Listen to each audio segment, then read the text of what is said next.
हाँ, तो ये एक चालाक मेढक की कहानी है। किसकी कहानी? चालाक मेढक। तो एक नदी में क्या रहता था?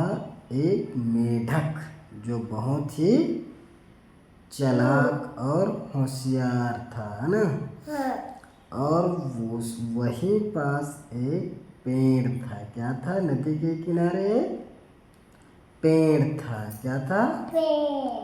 पेड़। और उसी में एक कौवा रहता था पेड़ पर। वो रोज भोजन की तलाश में इधर उधर घूमता रहता। फिर वो देखा, अरे यहाँ पर तो बहुत सारे मेढक हैं, क्यों ना मैं इन्हीं में से किसी को अपना भोजन बनाऊं, है ना? तो फिर वो कौवा क्या करता है, नीचे पानी में देखता रहता है कि कौन से मेढक को पकड़ूं जिसे मैं आसानी से पकड़ लूं। अब फिर कौवा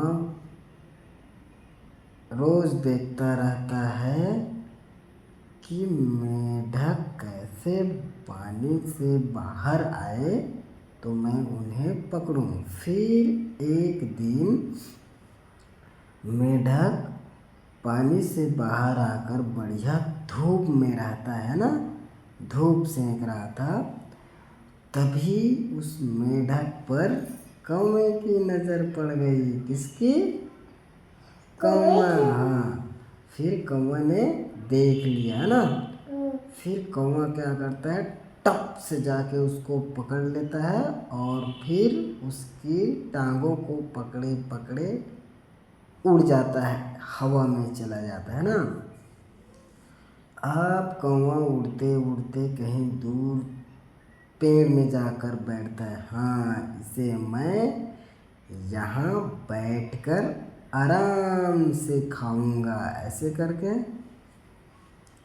बोलता है। फिर कौवा मेढक से बोलता है, क्यों मेढक, अब तो मैं तुझे खाऊंगा, मैं अपना पेट भरूंगा, बोलता है। अब फिर मेढक बोलता है, अरे कौवा जी,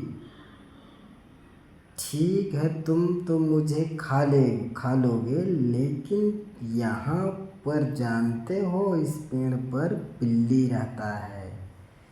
फिर बिल्ली को देख, बिल्ली से फिर वो कौवा डरते हैं ना, क्योंकि कौवा को बिल्ली खा जाती है ना। फिर कौवा डर जाता है, अरे तब तो यहाँ से चलना चाहिए, ऐसे करके फिर वो दूसरी जगह चला जाता है। उड़ते हुए फिर जाता है, तब उड़ते उड़ते फिर वो दूसरे पेड़ पर जाता है। अब फिर बोलता है, अब तुम्हें तो यहाँ कोई बचाने वाला नहीं है, ऐसे बोलता है कौवा। फिर मेढक बोलता है, अरे कौवा जी, तुम्हें पता नहीं है, यहाँ तो कुत्ते की भौं भौं की आवाज़ आती है, यहाँ मेरा मित्र है, वो तुम्हें नहीं छोड़ेगा, ऐसे बोलता है। तुम मुझे अगर खा लिए तो मेरा दोस्त कौवा तुम्हें नहीं छोड़ेगा, ऐसे बोलता है।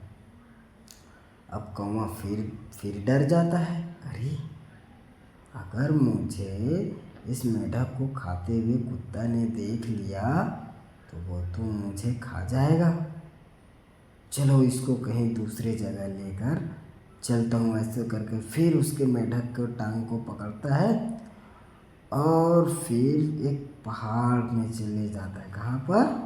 एक पहाड़ के नीचे वाले हिस्से में चला जाता है। तब तक मेढक का पूरा क्या हो जाया रहता है, हाथ पैर फूल जाया रहता है ना, एकदम फूल जाया रहता है।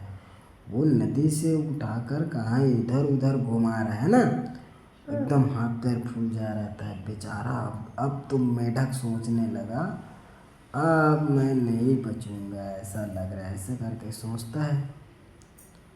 और जब पहाड़ में ले जाकर वहाँ पर फिर बोलता है मेढक को, अरे मेढक अब तुम्हें यहाँ कौन बचाने आएगा, ऐसे बोलता है। तो फिर उस थके हारे बुद्धि से कुछ वो फिर दिमाग लगाता है, अरे यहाँ पर तो नीचे में पानी है, क्यों ना इसका ध्यान भटकाऊं, ऐसे करके सोचता है मेढक।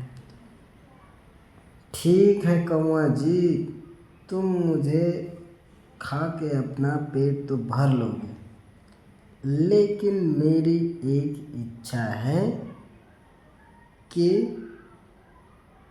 अगर तुम मुझे खाओ तो मुझे ज़्यादा तकलीफ़ ना हो, ऐसा मैं चाहता हूँ। इसलिए तुम अपनी चोंच को थोड़ा तेज कर लो, ऐसे करके बोलता है। फिर कौवा फिर उनकी बातों में आ जाता है। ठीक है चलो तुम्हारी अंतिम इच्छा पूरी करता हूँ करके फिर कौवा थोड़ा दूर में वो क्या करने चला जाता है, अपने चोंच को ठीक करने चला जाता है ना, तेज करने मतलब उसमें थोड़ा धार लाने चला जाता है ना। अब फिर जैसे ही मेढक से थोड़ा दूर जाता है और वहाँ नीचे में पानी रहता है, फिर मेढक टप से पानी में कूद जाता है और फिर खुश हो जाता है, अरे आज तो मेरी जान बच गई। फिर कौवा को चिढ़ाता है, अरे कौवा जी जरा अपना बुद्धि भी तेज कर लो, ऐसे करके उसको और चिढ़ाता है। अब मुझे पकड़ने के लिए तुम्हें कुछ और नया तरकीब सोचना पड़ेगा, ऐसे करके इस तरह से मेढक ने अपनी जान बचा ली। हाँ, तो इससे क्या सीखे भाई, आदमी कभी भी हार नहीं मानना है ना, अंतिम क्षण तक प्रयास करना चाहिए। ठीक।